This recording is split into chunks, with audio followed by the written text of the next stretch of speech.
say horrible. Keep camera one on that. What do you think working chance? All right, good to go. Just wait a second. This guy's a long rimmed hat. It looks like a sailor. Is this really cinnamon over here? Probably. Okay, that's It probably smells it. good. With the holidays.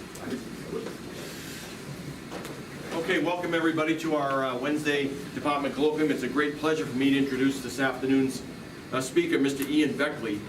Ian joined my research group in the fall of 2020 after earning his bachelor's degree in meteorology. Maybe that's the wrong title. It was geosciences, yeah, at Hobart College on the shores of beautiful Seneca Lake in Geneva, New York. While he was in his undergraduate years, Ian worked with Professor Nick Metz on issues related to lake effect snows, and came to Wisconsin to consider aspects of the climatology and the dynamics of intense late summer cyclones in the Arctic. In his 2+ years in the department, I think it's fair to say that Ian has distinguished himself as a thoughtful and persistent questioner, something I really admire. He's curious about a lot of things. He's eager to engage in scholarly conversations with people, and he usually follows up with you. You know, he'll come in with I don't know if it's a coffee cup or what, but he comes into my office, he says, you got time for a question? And that time really should be 35 to 45 minutes, but it always is fun. He's also brought with him, of course, to the University of Wisconsin, an enduring passion to sail. And he's coached the UW sailing team. He was captain of the sailing team at Hobart, which has a much more, I think, long tradition of that there. And he spent a good part of his time here on the water. In addition, he spent time as a forecaster and a mate on a professional sailing team, and as well as participated in a variety of regattas during the 2 summers that he's been here as a student. Now, perhaps this avocation accounts for Ian's particular sartorial style. It's a combination of surfer dude and swashbuckling privateer. And I think I've given him a hard time about this ever since I met him, you know, live, because for half a year we were online and I couldn't tell his interesting pants and his interesting shoes and all the rest of the stuff. But no matter how you might describe it, it's definitely unique. Until all of his sailor friends came in today for the seminar. Now it's not that unique. Unbelievable. But it struck me, actually, all joking aside, that thinking about it last night, that sailing is a lot like synoptic dynamic meteorology. Maybe it's a lot like a lot of different things, but, and this is what I say that for. The success in it requires that you adopt a discipline that it forces you to hone some very basic but important skills. And then, when those skills are at the ready, nearly any situation can be met with a fluid and creative application of those skills. And on deck, you gotta be fluid. You gotta be ready to make some decisions right away. And to follow that up, it's not an accident, I don't think, that some big names, Sverre Pedersen, Fred Sanders, Kerry Emanuel, big names in our field, and particularly experts in synoptic dynamic meteorology, were also passionate sailors. I don't think that's a coincidence without basis. So in pursuit of his master's degree, Ian's considered the impact of intense late summer Arctic cyclones on the sea ice near the period in the year where it reaches its local minimum. And as you'll see, this has involved consideration of both climatological aspects of these storms as well as careful examination of their dynamics. And it's fair to say that this work's advanced our knowledge of this important, and I must say, more complex than I expected, problem. So without further delay, Ian Beckley is going to tell us about climatological and synoptic analysis of intense Arctic cyclones in the late summer. So take it away, Ian. All right, thanks, John. And I did not know that Kerry Emanuel and Pedersen were sailors as well. That's Yeah, Emanuel and Sanders met each other through their avocation of sailing, yeah. all right, more you know. So yeah, as John mentioned, this is components of my research over the last couple of years, working towards a master's degree. We'll start out by discussing the state of the Arctic sea ice, just kind of motivate the problem with several analyses that I've performed with a variety of data sets from the NSIDC. And we'll take a look at a 15-year catalog of intense cyclone events, particularly in this late summer period of peak Arctic ice variability. And then we'll look at one of those catalog members, make sure we understand them down to their sort of synoptic environment that they are embedded within.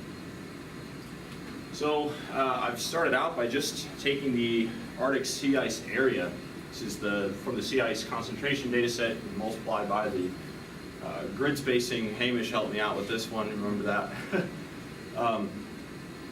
So you get a sense for the black line. Here's the just the satellite era mean, as well as the 1 and 2 standard deviation in light and darker gray, respectively. You get a sense that during the decay period, particularly in this portion, as well as in the growth period, there's a minimum in variability. Local maximum variability when the ice is at its peak extent in March, and then notably substantial variability in the late summer, August and September, when the sea ice is in decline. And sort of glossed over in this plot is the declination trend of the ice throughout that satellite era record. So to illustrate this, I have the 10-year decadal means. You can plot them on top. Here's the 1980s, 1990s, 2000s. Now we've seen 3/4-ish of the data all lying above the mean. Something's certainly going to be different about the 2010s. And indeed, it lies almost a full standard deviation. So the average year in the 2010s was almost a full standard deviation beneath the mean.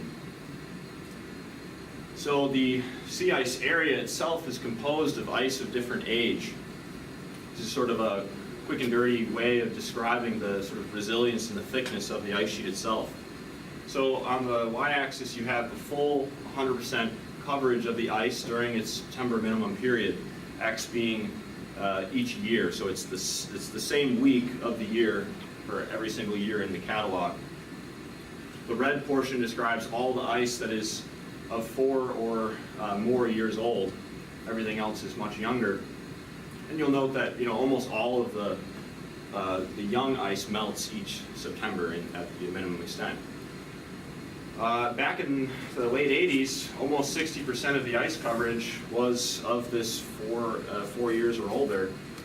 Looking today, though, we've seen a marked decline in this amount of old ice, clear declination, and notable mostly after 2005, 2006. There's a sort of stark contrast beginning around then. This is also true in the March extent maximum. So now we have a whole bunch more young ice because we're at the peak ice period. Still a substantial amount in the late 80s was of this old ice, nearly 30%. Around the mid-2000s there, clearly a rapid decline in the age of the ice. So we've seen this marked transition from a particularly older, resilient ice sheet to a much younger one. So these are just analyses of the area and the age. How about the actual spatial distribution of the ice itself? Here's what it looks like in August. On the left, we've taken the mean from the 1980s through 2005, and on the right there, this is now 2006 to 2020. So coincides with the period of marked decline in the ice, but also happens to be the CloudSat CALIPSO era. So this is quite handy. We have this new tool to observe clouds and precipitation from satellite overpasses. So this is going to work out in our favor. So it's difficult to make much sense of these two plots next to each other. So let's take the difference between the two. We now have the change in the ice distribution between these two groups of years. And anywhere where you see browns, this is losses in sea ice concentration. Blues would be a region of sea ice concentration gains. Notably, we've lost substantial amounts of ice in the Beaufort Sea, the Latent Sea, as well as in the Kara Sea. There's a slight region of gains in sea ice just northeast of Greenland, which is interesting. You can do this same sort of differencing with the variability. You get a picture like this. Now, anywhere where you have a red is a loss in variability, blue is a gain in variability. And you'll note that there's this equatorward ring of losses in variability. This is effectively portions of the globe that no longer feature sea ice. So you now just don't have variability there at all. Where you have this inner portion of blues, this is effectively where the new ice edge lies. The marginal ice zone features the most variability, and so as the ice edge shrinks, so does the distribution of the variability. I'll draw your attention, if I show you again the actual sea ice area, there's this region where we gained ice concentrations northeast of Greenland. It also coincides with a little region where we've lost variability. This speaks to the resilience of the sea ice and also the lack thereof. When we have a thick or just more sea ice, it tends to be more resilient. When we have less of it, it tends to be more fragile. This speaks to some internal dynamics and ongoing feedback mechanisms, but it's something to keep in mind.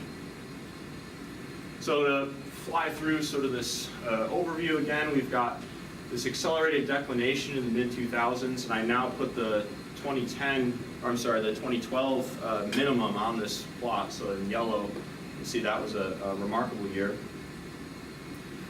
Indeed, we've had these substantial losses in particular regions of the Arctic basin. This allows for increases in fetches throughout the Arctic basin, so that we now have a greater amount of area of water that can be acted on by boundary layer winds to create a sea state.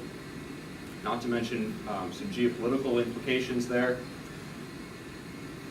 We've also had this near complete loss of the old ice, certainly a transition of the ice towards a much younger distribution. And finally, we had this interesting region just northeast of Greenland. Speaks to the lack of resilience of the full ice sheet now. As we decrease the amount of ice, it becomes more prone to variability going forward. So this area of research, sort of focusing on both the sea ice and the cyclones themselves, really kicked off in the sort of late 2000s, especially around 2012. We not only had that minimum year in sea ice, but we also had an incredibly strong cyclone in the August of 2012.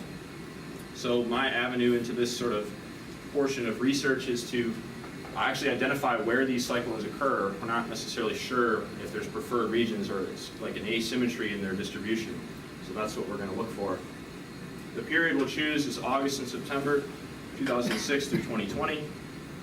This coincides with the end of the melt season towards the region of peak variability, and it also encompasses the CloudSat CALIPSO era, which is data we'd like to use. I predominantly use the Japanese 55-year reanalysis. It's quite user-friendly and has isobaric and isentropic fields. It's my go-to. So that's the reanalysis data set we'll be looking at, both in the search for cyclones, but also in the case study to follow. In terms of a threshold, how are we going to categorize what cyclones are actually intense? Well, we've decided a 984 hectopascal minimum central pressure is a pretty good measure. This is motivated by Simmons and Rudova 2012. They used a cyclone tracking algorithm out of the University of Melbourne to look for all the August Arctic cyclones with and take their peak minimum central pressure. Of course, this little star is that so-called Great Arctic Cyclone of 2012 that they identified as the deepest, strongest cyclone in their whole satellite era record.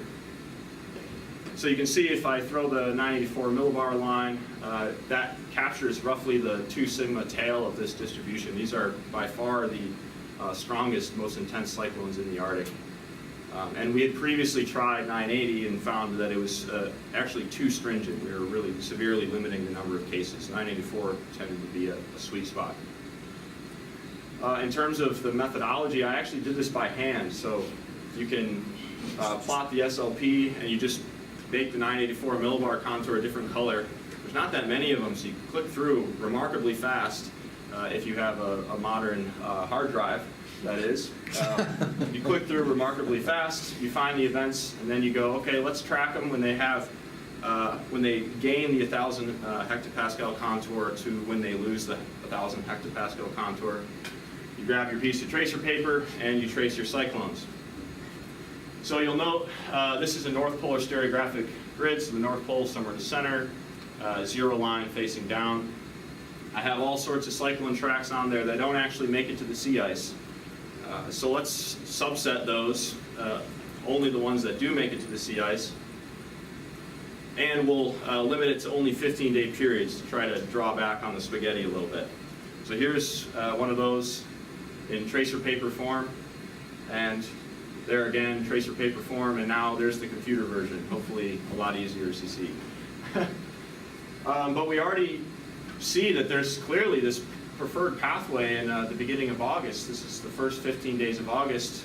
We don't have any cyclones forming west of Scandinavia and none forming further east in the Bering Strait. So clearly a preference towards the coastal northern Europe. If I go to the next 15 days of August, you see that not only are there slightly more of these intense ice-interacting cyclones, but they also now tend to develop in the Greenland and in the Norwegian seas. There's been this shift towards the North Atlantic from their previous distribution earlier in the month. Contrast that with early September, we see even further preference towards the North Atlantic, particularly now in the Greenland and in the Norwegian seas. I'll flip back real quick so you can see kind of the difference between the two there. So here they tend to pass through the Barents and the Kara seas. In September, not so. Last 15 days in September, storms become increasingly rare in Siberia and now dominantly from the North Atlantic, so nearly all passing through the Greenland and Norwegian seas. If I take this in the full month form, reminder, here's all of August. They have this preference along the European coast, tending to go through the Barents, the Kara, or in the Latent Sea. As we move into September, there's a clear preference now from the North Atlantic through the Greenland Sea, through the Norwegian Sea, or through the Barents Sea. I have all of them at once to really take a look at the spaghetti there, but interesting to see all of them on one page. A remarkable asymmetry for sure. So an interesting question that might come from this, there are many, but one that I've had is, so what about the interannual variability between these events? There's some years, here's August of 2016, we had 7 intense cyclones that I found, and all 7 of them happened to interact with the sea ice. Compare that to August of 2015. We only have 1 intense cyclone and none of them interacted with the sea ice at all. Similar things can happen in September. This time we have 10 intense cyclones and only 5 of them interacting with the ice, whereas in September of 2012, we have 3 intense cyclones and only 1 of them maybe marginally interacts with the sea ice there by Svalbard. So the question I would propose is, is there a salient difference in the upper level circulation associated with stormy, or what I'll call quiescent months? So to do this, I'm going to take a bit of a poor man's composite differencing approach. I'll choose the 4 stormiest months in my catalog, and I'm going to treat them separately. I don't think August and September are the same, so we're going to treat them separately. You have 4 years of Augusts with 16 total ice-interacting cyclones, and you take their monthly mean geopotential heights at the 500 millibar level, and you get a composite like so. If I do the same action with the quiescent years, you get a different composite. We'll take the difference of these in just a moment. But note, however, that there's only 2 of these ice-interacting cyclones as compared to 16 in the previous. So I would say that we're talking about clearly different distributions in these events. So if I take the difference, here's what you get. The geopotential height differences are given in 15-meter contours here. Anywhere where you see blues speaks to a stormy August featuring troughing relative to a quiescent year. If you see browns, it tells you that a stormy August is featuring ridging relative to a quiescent year. So in this case, I would analyze that there's this clear troughing center in a stormy year that extends into the Norwegian Sea, the Greenland Sea, and into the sort of eastern portion of the Canadian archipelago. Additionally, we have these ridging centers, one offshore the British Isles and one here over north-central Europe. Additionally, it's not just the change in the geopotential heights, it's also indicating to you that in this region of the gradient geopotential heights, there's a stronger jet in a stormy year than there is in a quiescent year. So if I draw sort of a artist's impersonation of where a storm track might lie, I'd see storms originating along that gradient geopotential height difference and then typically occluding in this sort of cyclonic motion towards the geopotential height minimum aloft. If I plot the storm tracks on top, you see that we did okay. They tend to originate within the gradient and geopotential height difference along the coast predominantly, as well as in the North Atlantic, and then make their way along that gradient before they occlude beneath the geopotential height minimum aloft. There's my artist's interpretation once again. For September, we have a similar but markedly different distribution. The troughing center now appears to be just over the Barents and the Norwegian seas, extending well into the North Atlantic. The North American storm track appears more pronounced, and there's again this preferred pathway smushed between sort of troughing centers and ridging centers over Europe. So there's a preferred pathway originating right there out of the North Atlantic. And if we compare that to the storm tracks themselves, you can see that predominantly so, they do originate within this strong geostrophic wind aloft before occluding beneath their geopotential height minimum aloft. So that's just a simple application of what we can do with a catalog and sort of a hemispheric or a larger general circulation view. But we still need to analyze what these storms look like actually at their core at this, the synoptic level. So we'll go into that next. Well, there's my artist's interpretation. So here's a particular event, one in mid-August of 2010. This is the first one that we actually started working with. And Claire, one of my collaborators up on the 15th floor, went over this cyclone in her talk, I want to say last semester. So if you are more interested in this storm, we're going to present some of the synoptic dynamic avenue. There's also a bit of an oceanographic perspective given in another talk. So you can go back and find that on the YouTube page, I'm sure.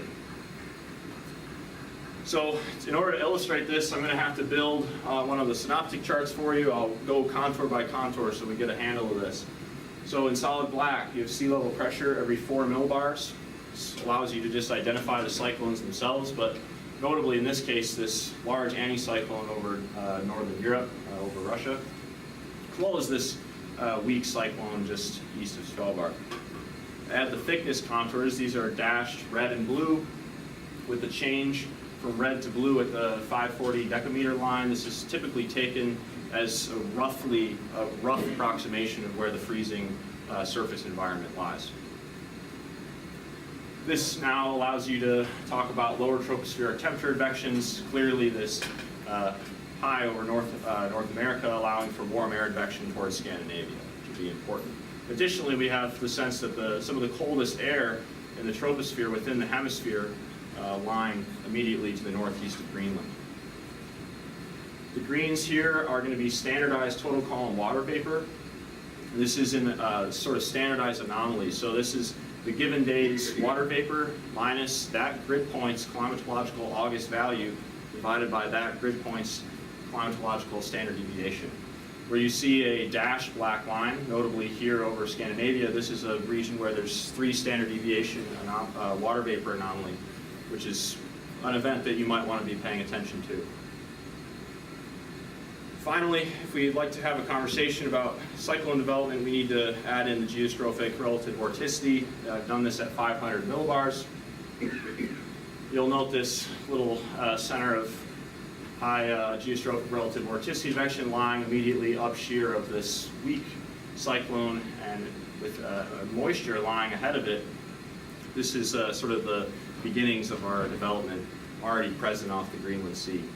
And I'll remind folks who are not as familiar with this, the primary sort of diagnostic relationship we use to discuss this is the Sutcliffe-Trenberth form of the quasi-geostrophic omega equation, The thermal wind can be approximated by the thickness contours. So it lies along thickness contours with cold thickness to its left.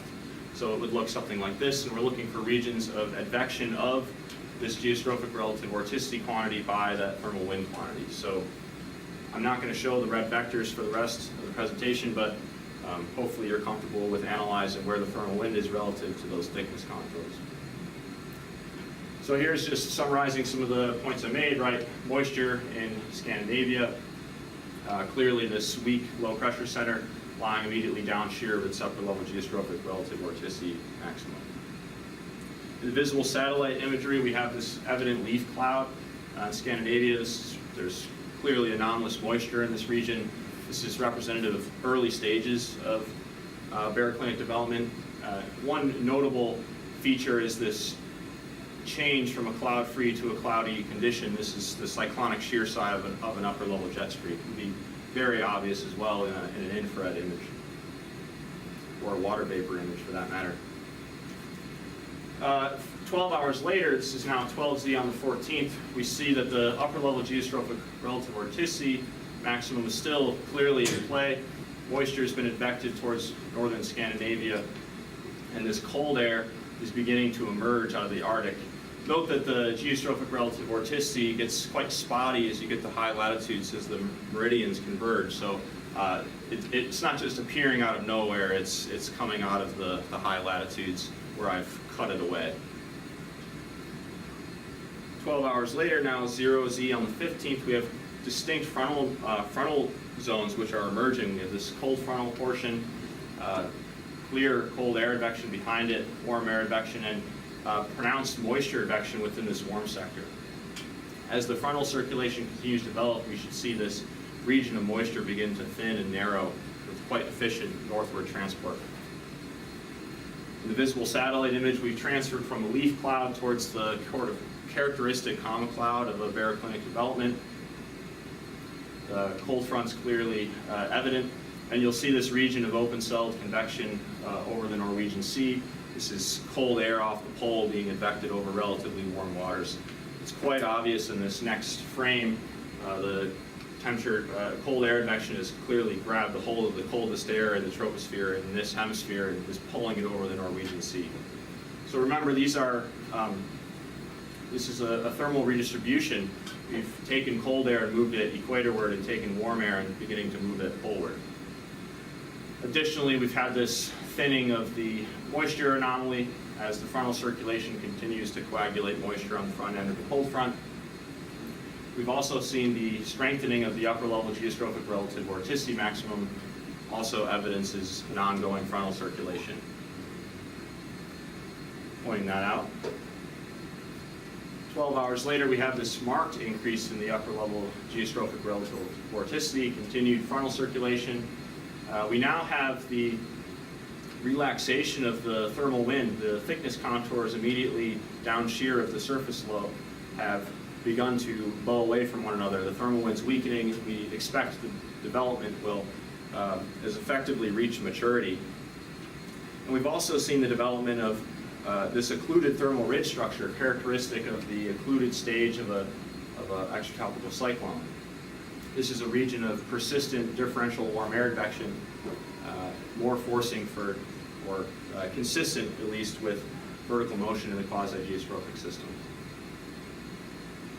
Here's the satellite image from that time. You see that the predominant cloud head is immediately in the heart of that occluded thermal ridge structure. So I'll go back once more, show you where this thermal ridge lies along where the peak of the thickness contours as they curl towards the cyclone center. It connects the peak of the warm sector towards the cyclone center there. So here it is again, satellite image. The cloudiness lies along that occluded thermal ridge structure. 12Z on the 16th, we see that the upper level geostrophic relative vorticity maximum and the surface cyclone are vertically stacked. So back in the climatology, you saw that cyclones tend to have this occlusion, and they occlude beneath their upper level geopotential height minimum. Well, we're seeing that in real time with one of these cyclones here. Additionally, immediately down shear of this cyclone center, there's incredibly weak thermal wind. These thickness contours move in opposite directions. The development has effectively ceased. However, we still have persistent differential temperature advection within this occluded thermal ridge structure. So this will be the primary host of clouds and precipitation for the rest of the event's life cycle. 12 hours later, still vertically stacked cyclone. However, we have persistent thermal advection within that occluded thermal ridge. Also, I'll point out this 3 standard deviation water vapor anomaly is now effectively on the ice edge. So, at 0Z on the 17th, we get lucky. CloudSat CALIPSO flies over, it's polar orbiting. We get a nice cross-section through this cyclone. And I'll point out that the cross-section is going to go through just the very peak, the very tip of the occluded thermal structure, but also its heart. So if I cross to the cross-section here, I'll draw your attention first to the right. These green lines are the equivalent potential temperature every 3 degrees Kelvin with the 2 PVU dynamic tropopause. This is delimiting tropospheric and stratospheric air. And you'll note that the 2 PVU isotel does appear in other areas, notably where there's a strong vertical gradient in theta E, strong stratification. It's not surprising to see this. We'll mention this again. But if I draw your attention to the right side of the figure, this is perhaps not the ideal cross-section, but truly a canonical occluded thermal ridge structure. We see theta E, which increases with height, bowing down, indicating a warm structure in the middle troposphere and extending down past 700 millibars. This is poorly stratified and characteristic of subtropical air. And to evidence this, I plotted all the potential vorticity less than 0.5 units. This is truly characteristic of the subtropics, and it's now on the ice edge. So this is quite impressive to see such low potential vorticity values at this latitude. You'll note that this also occurs in the boundary layer elsewhere, where the stratification is weak. So this makes sense to us. CloudSat gives us reflectivity information, so we have an idea of what the precipitation structures look like. Clearly a region of precipitation associated with the very front of the occluded thermal structure. Note that this is just the scaled down version of what we see to the north. This is the southern portion of the thermal ridge that we had sliced through. It's much cooler, it doesn't extend nearly as high in the troposphere, but it's still the same structure. One way to describe sort of this cross-section, right, the primary forcing for creating this structure in the first place is the differential thermal advection within the occluded thermal ridge. So the primary circulation is advecting temperature so as to do this. In a maintenance of thermal wind balance in the quasi-geostrophic system, the vertical motion would seek to lift those theta E contours back up towards the horizontal plane. But as we know, there's clear latent heat release occurring within this structure. So the theta E contours have a desire, if you will, to go back down. And so this is a persistent structure where there's a competition between latent heating and the quasi-geostrophic adiabatic cooling process, which would undo the structure in the first place. We also have some information regarding the cloud phase. It's predominantly mixed phase clouds in the environment, some liquid clouds in the lower portion of the atmosphere, likely reflective of this near freezing surface environment that we're in. In terms of the precipitation rates, we saw this that peak of snowfall occurring in the southern portion of the thermal ridge, as well as a bit of rain occurring in the northern portion. Finally, the cloud-radiative effect. I've tried to blot out the features I don't want to show you yet. So here's the long wave effect of the clouds emitting long wave radiation down towards the surface. You'll see that it's all positive, so it's a warming effect on the surface. And relatively same level, around 75 watts per meter squared between both structures. If I add in the shortwave effect, you see that here's where the difference lies. There's clearly a weaker shortwave effect associated with that southern, less extensive portion of cloudiness and precipitation to the south. The net, of course, is then the difference between the two, leading us to see that we have clearly a warming effect on one side of the southern portion of this thermal ridge, although a cooling effect to the north. So what does this look like actually on the ice edge? I've now taken the daily change in the sea ice concentration here. So this is the previous day minus the present day. So where you see browns you've had a loss of sea ice concentration relative to the previous day.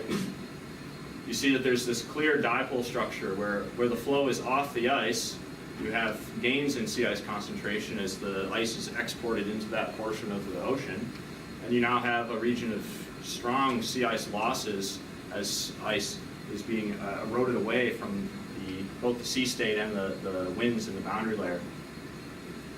If I put a portion of that previous cross-section on top of this image, you see that just this portion that's on just really quite near the ice edge of the occluded thermal ridge was acting to cool the surface in that area. So there's a competition of effects. The mechanical effect of the cyclone appears to be dominating in this case.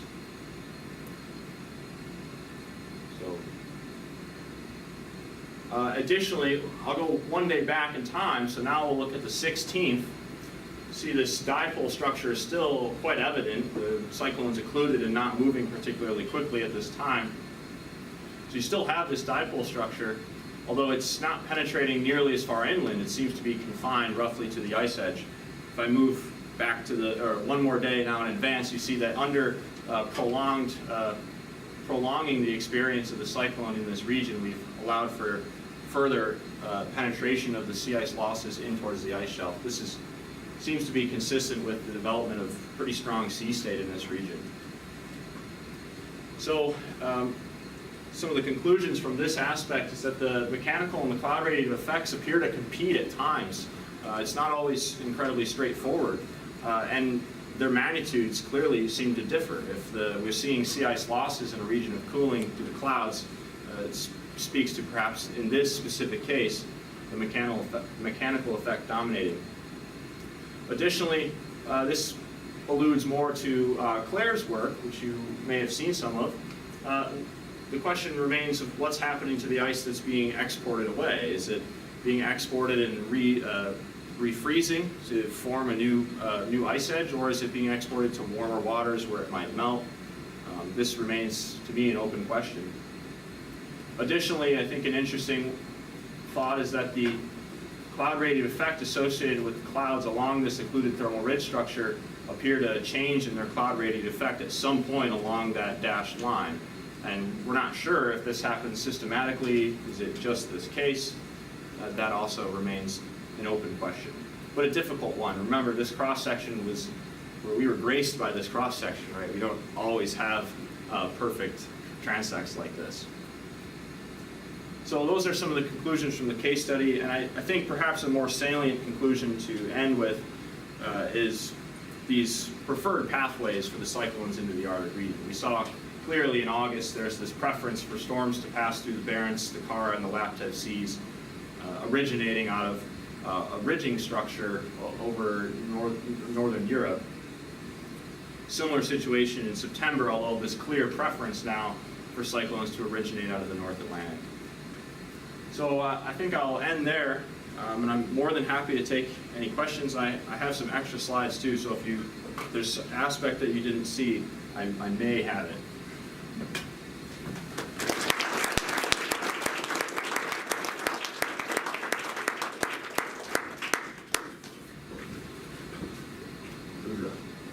That was very interesting talk, Ian. About the storm tracks, you show that they are like variable over years. I have read a paper which looked at paleoclimate stuff, but still looked at storms and found that the chain of frosty events caused from the tropics can affect your storm tracks a lot in determining where they're moving, and that's what's happening in your slide as well. That there's just like a weird patterns affected by something subtropical or tropical. What would be the best picture to go off of here? The storm tracks themselves? The storm tracks themselves, yeah.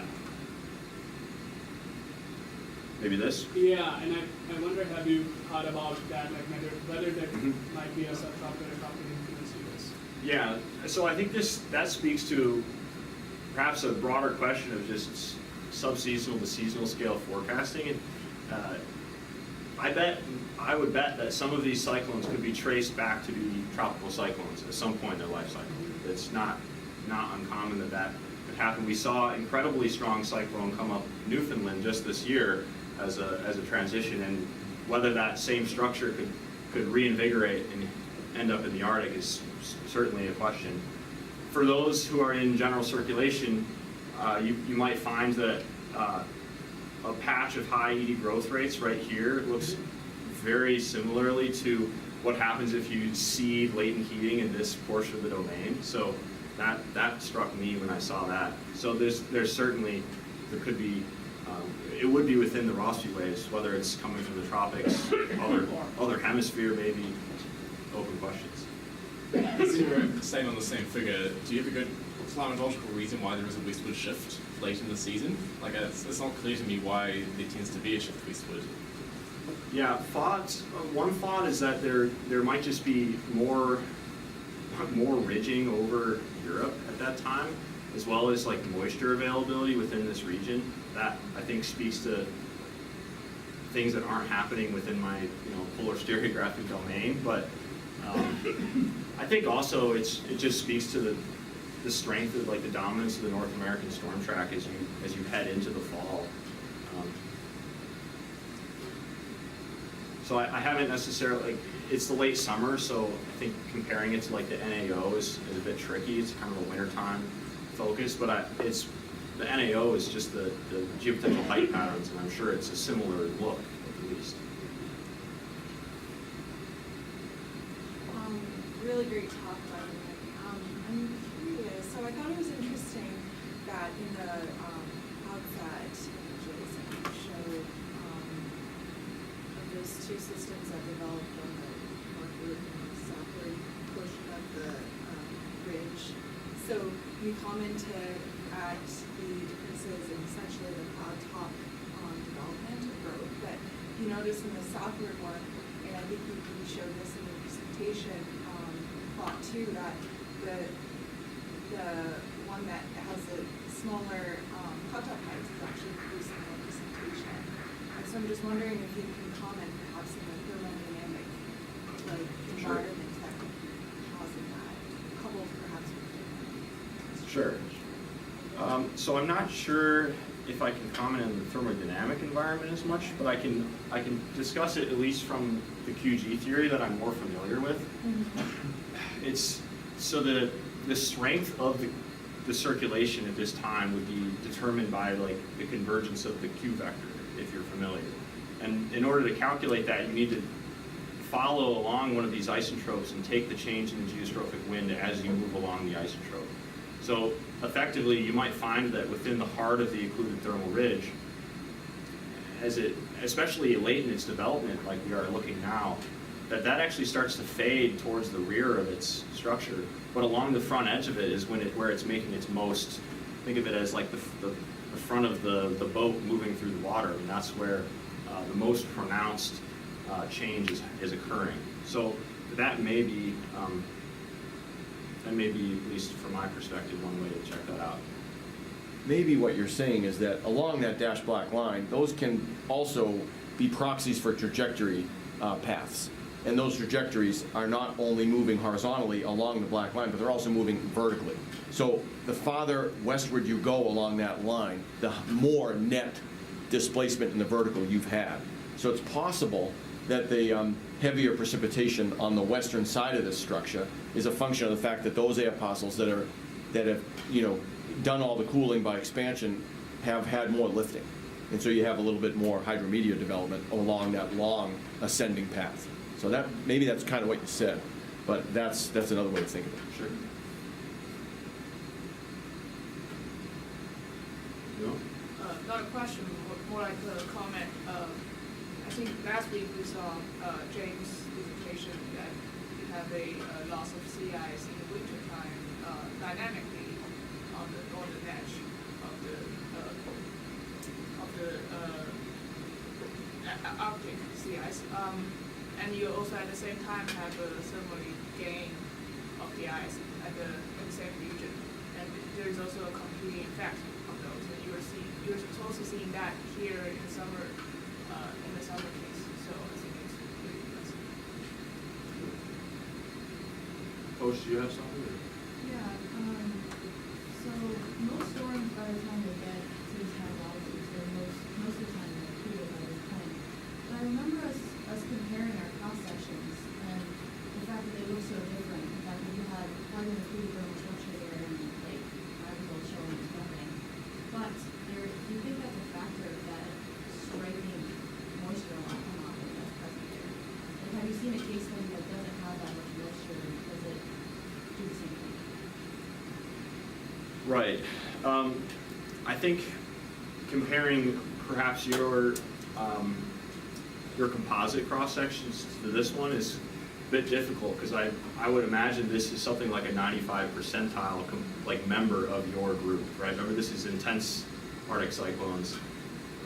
The occlusions for all of these should be incredibly robust, whereas your algorithm, I think, would just pick out every occlusion ever found. And there's like, I'll bring you back to just this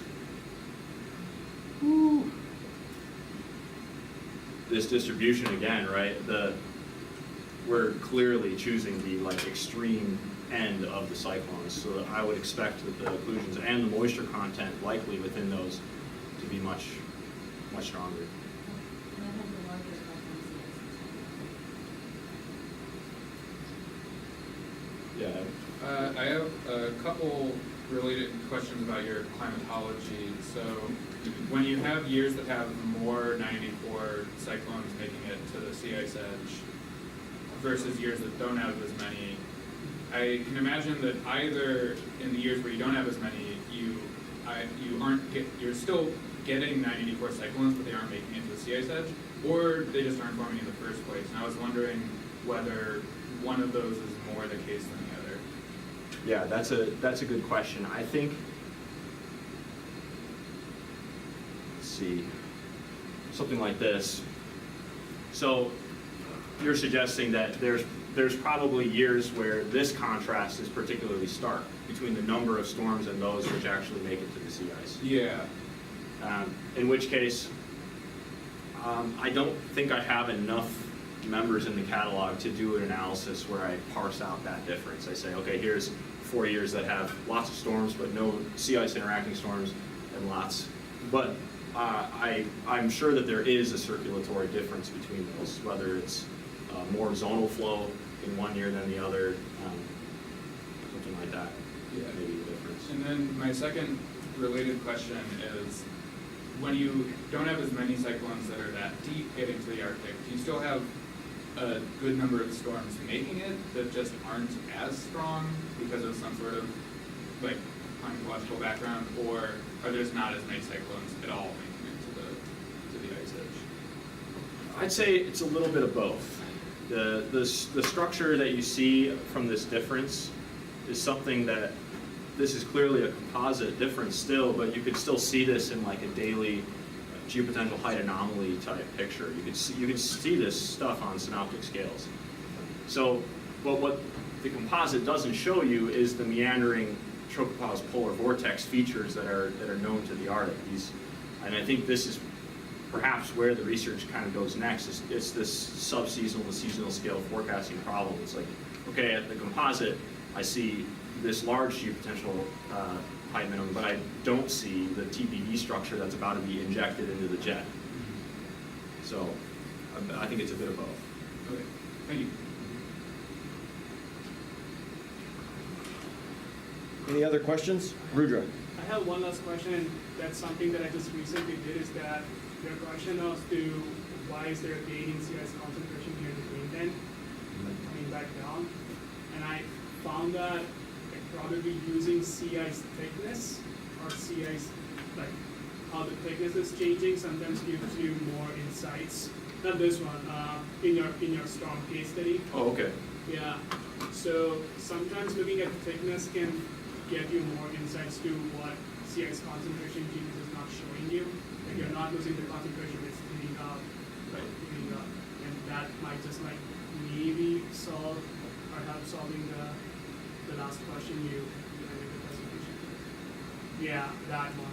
something along here where, yeah, we had this conversation, John and I recently, where it's like, okay, why are we losing sea ice concentration here? Is it all export? Is the ice melting, or is it being piled up Yeah. in a region? And I think that, so you're right, expanding the amount of product, the ice products that we're looking at is So important. thickness should show you if it's land, then it should be piling up against the land. You should see like a clear dipole convection. Sure. Whereas like there's no stuff to like make it rigid, you would see like needing that's just a thermodynamic cost, but that might help substitute this for your system. Cool. Great question. Thank you. Okay, well, let's thank Ian again.